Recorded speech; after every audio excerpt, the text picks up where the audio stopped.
What's up, YouTube? This is Dodge82, and we're back for more of It Moves. Let's go. Chapter 6, The Abyss.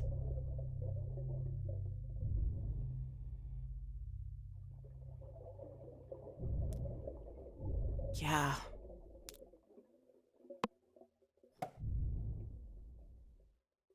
Is that... Oh, that's me!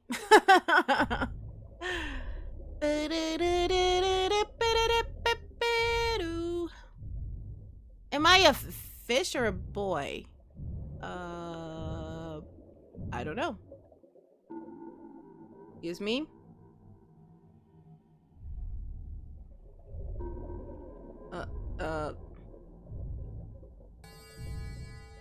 What?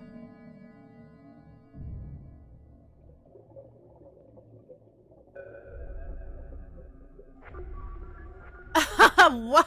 What is this? I'm not going in there. What does that do? Ugh.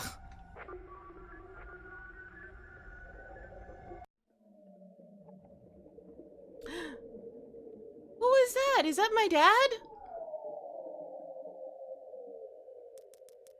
Drain water and remove diving gear? Yes.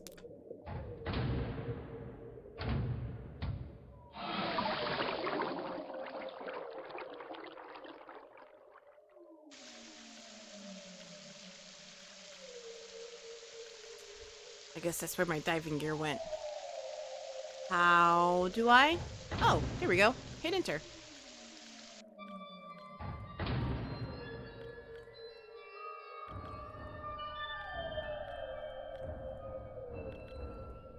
Dad?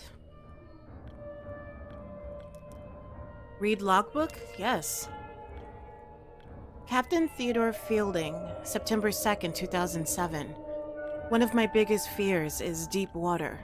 Ironic when you consider the fact that I am now working on a mining station thousands of feet underwater in the Mariana Trench. Mariana Trench? Isn't that the deepest one? I think that's the lowest part? The deepest part of the ocean? Like, oceans go really deep, but I think that's like the deepest you can go in an ocean. I have always wondered why I was afraid and reached a simple conclusion. The true fear presented here is actually going down beneath the surface into the depths. It's a combination of all of our most common fears. I fear of... one? I?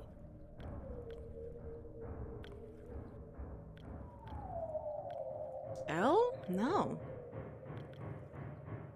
Oh my gosh, stop it. Come in. 1. Fear of the dark. When you're at the bottom of a body of water, you can't see anything. It's pitch black. Have you ever tried to swim as far down in a lake as you can? It gets really dark and cold really fast, about 10 feet down.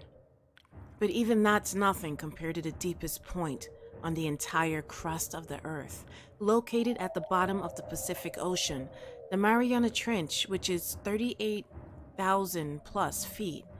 If you put Mount Everest at the bottom of the trench, the top of the mountain would still be over a mile below the surface of the ocean. Everything below you is complete darkness, and this definitely plays into our collective fear of the dark. Alright, anglerfish? 2. Fear of suffocating, yeah.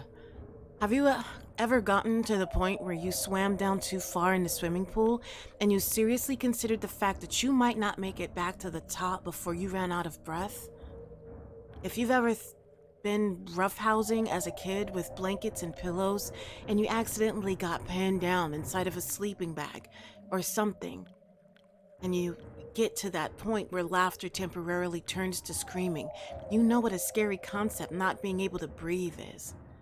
Even if you have scuba gear with you down in that deep dark abyss, there's a chance a valve could pop out or you could run out of oxygen.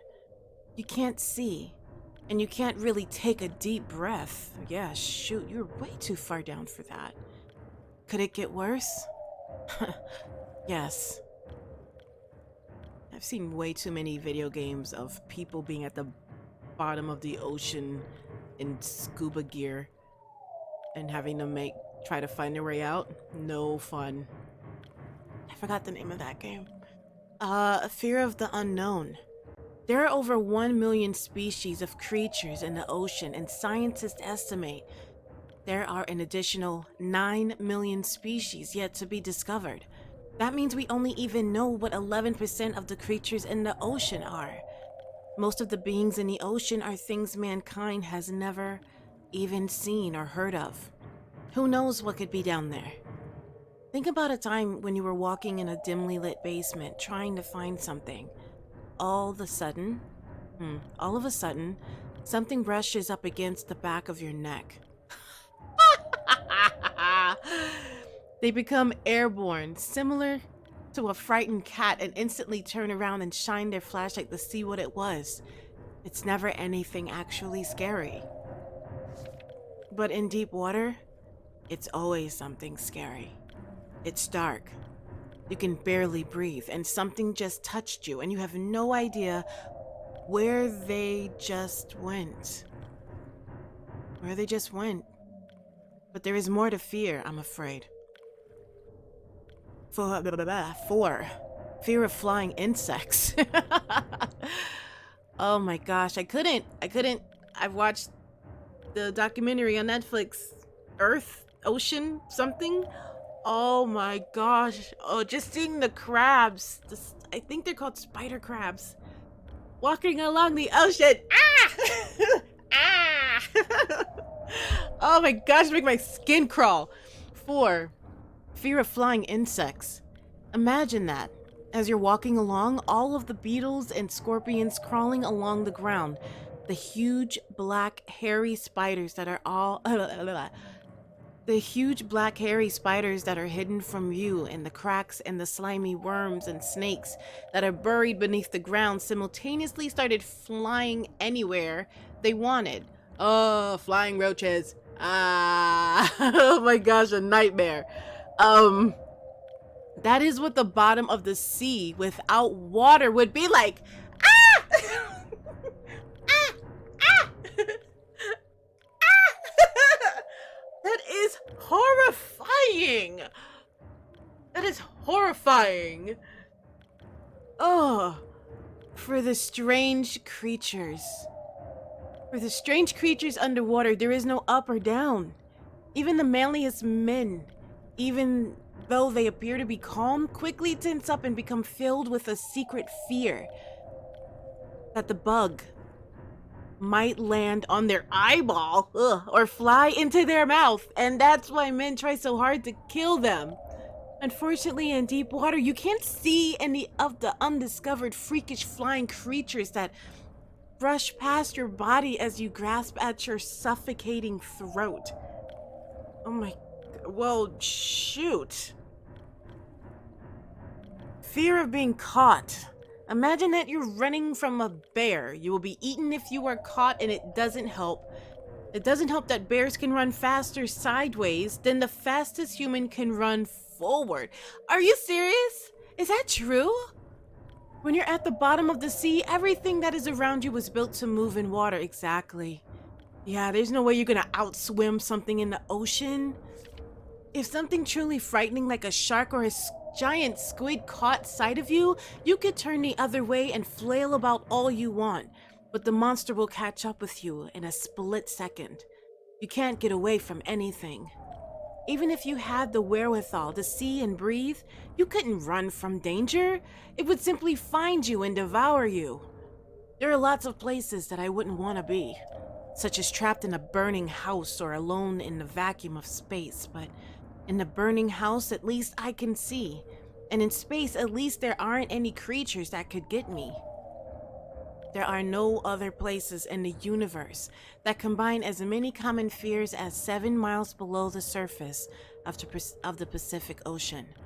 It is because of the combination of all of these fears that I am so horrified by deep water.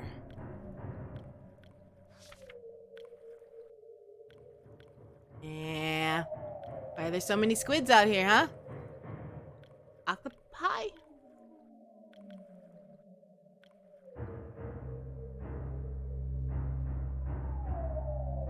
and you're just a little hors d'oeuvre. Please don't kill me. What? Why would I do that? I wouldn't do that. Were you even... You don't have your diving gear. Why did you do that?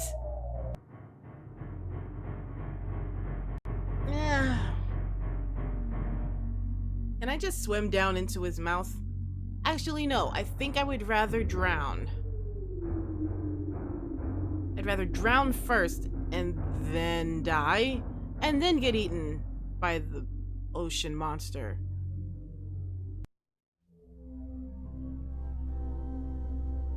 Oh. What if it was asleep? It hadn't so much as breathed since I had woken up. Perhaps it was resting, believing that it had finally got me, that I was finally in its grasp. Or perhaps it was toying with me. After all, it had been doing just that for countless nights.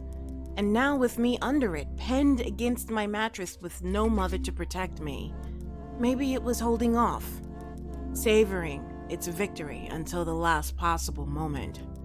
Like a wild animal savoring its prey. I tried to breathe as shallowly as possible, and mustering every ounce of courage I could. I could.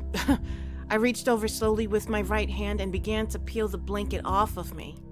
What I found under those covers almost stopped my heart. I did not see it, but as my hand moved the blanket, it brushed against something. Something smooth and cold. Something which felt unmistakably like a gaunt hand. I held my breath in terror as I was sure it must now have known that I was awake. Nothing. It did not stir. It felt dead.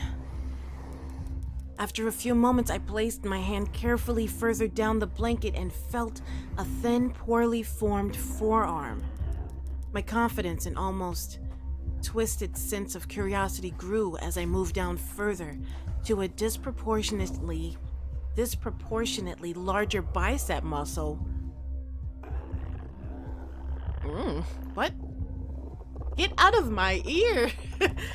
The arm was outstretched, lying across my chest, with the hand resting on my left shoulder as if it had grabbed me in my sleep.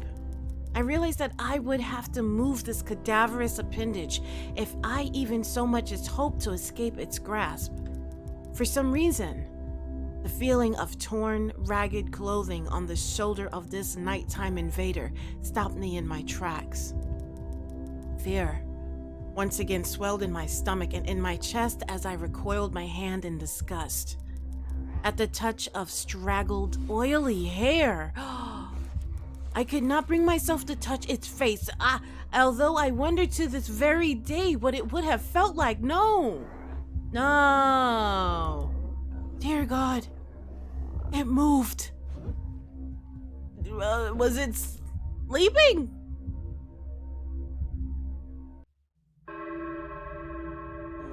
Whoa, what? I'm sorry, I say what a lot. Did you go back to sleep? What? How do you go back to sleep?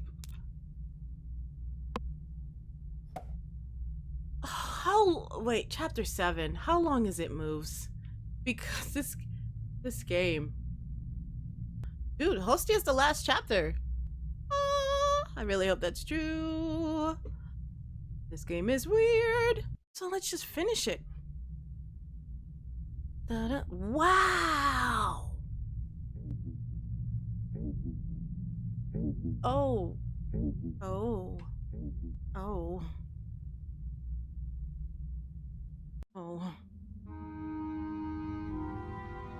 I can go back? Okay, what happens if I talk to you? Can I? Not an option. Okay.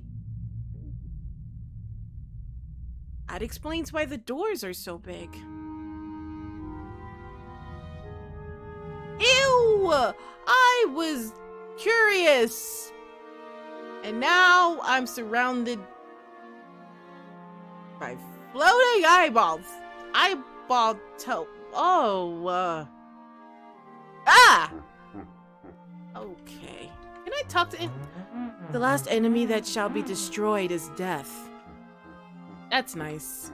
What do you got to say, smiley man? Nothing? Just laughing? Fine. That's fine. Don't touch me. No one touch me.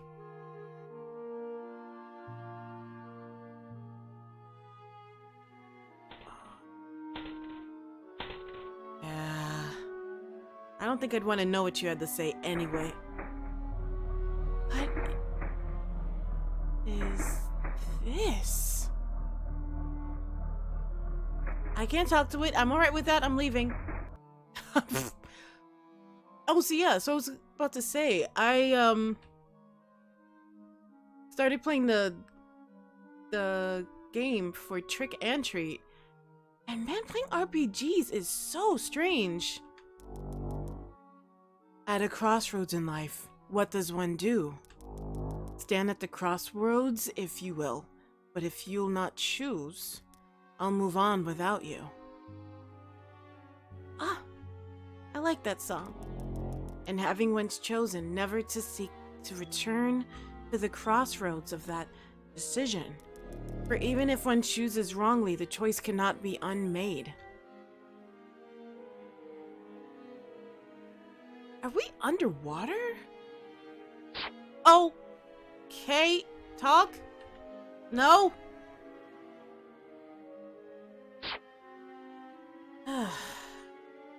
All right, later. I guess I can't go anywhere, right? They're still there? Yep. You made that really easy for me. Thanks.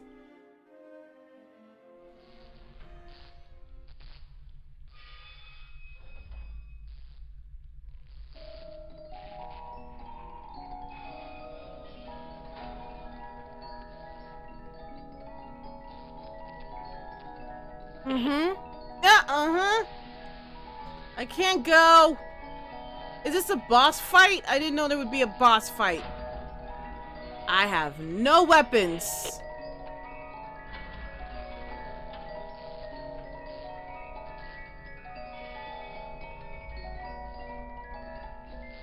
And I can't leave.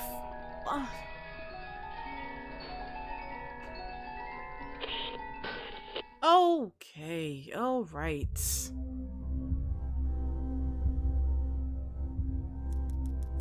It moved. It was subtle, but its grip on my shoulder and across my body strengthened. No tears came, but God, how I wanted to cry. As its hand and arm slowly coiled around me, my left leg brushed along the cool wall, which the bed lay against. Of all that happened to me in that room, this was the strangest.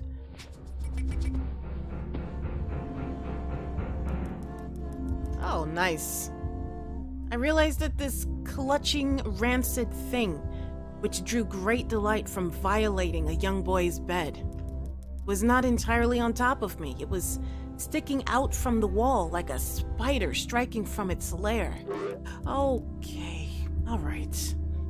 Suddenly, its grip moved from a slow tightening to a sudden squeeze. It pulled and clawed at my clothes as if frightened that the opportunity would soon pass. I fought against it, but its I was about to say emancipated. But its emaciated arm was too strong for me. Its head rose up, writhing and contorting under the blanket. I now realized where it was taking me, into the wall. I fought for my dear life. I cried, and suddenly my voice returned to me, yelling, screaming, but no one came. Then I realized why it was so eager to suddenly strike, why this thing had to have me now. Through my window, that window which seemed to represent so much malice. From outside, streaked hope. The first rays of sunshine. I struggled further, knowing that if I could just hold on, it would soon be gone. As I fought for my life, the unearthly parasite shifted, slowly pulling itself up my chest. Oh my gosh. Oh, its head now poking out from under the blanket, wheezing, coughing, rasping. I do not remember its features. I simply remember its breath against my face, foul and as cold as ice. As the sun broke over the horizon, that dark place, that suffocating room of contempt was washed, bathed in sunlight. I passed out as its scrawny fingers encircled my neck, squeezing the very life from me. No! No! No!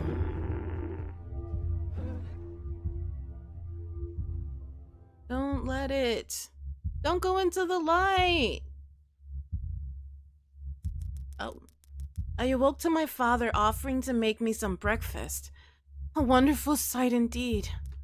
I had survived the most horrible experience of my life until then, and now I moved the bed away from the wall, leaving behind the furniture I had believed would stop that thing from taking a bed. Little did I think that it would try to take mine and me. Weeks passed without incident, yet on one cold, frostbitten night, I awoke to the sound of the furniture where the bunk beds used to be, vibrating violently. I lay there, sure I could hear a distant wheezing coming from deep within the wall, finally fading into the distance. The following year, I was given a larger room on the other side of the house, and my parents took that room as their bedroom. No! They said they didn't need a large room, just one big enough for a bed and a few things. They lasted 10 days. We moved on the 11th. Oh, that's great. Shoot. You don't believe me? All right. See you in the morning. It Moves, a game by Snow Owl. All right, Snow Owl. I didn't know that an RPG game could make me uneasy. And you achieved that. Good job.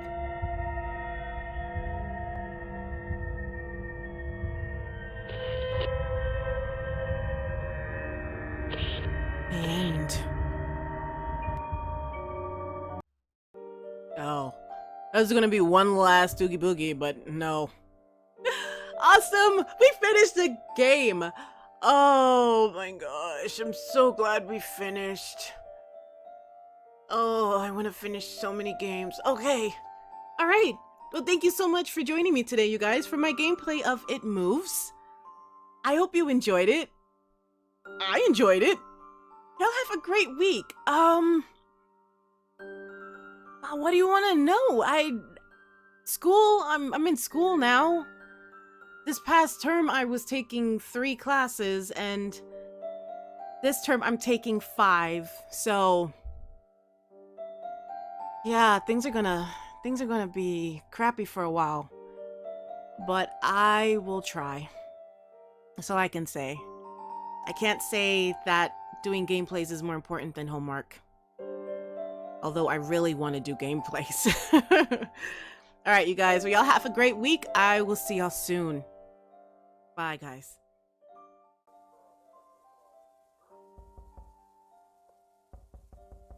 I don't answer the door even if I know who's at the door. I definitely don't answer the door if there's cops. If you were meant to be in my house, you would have the key. So, next.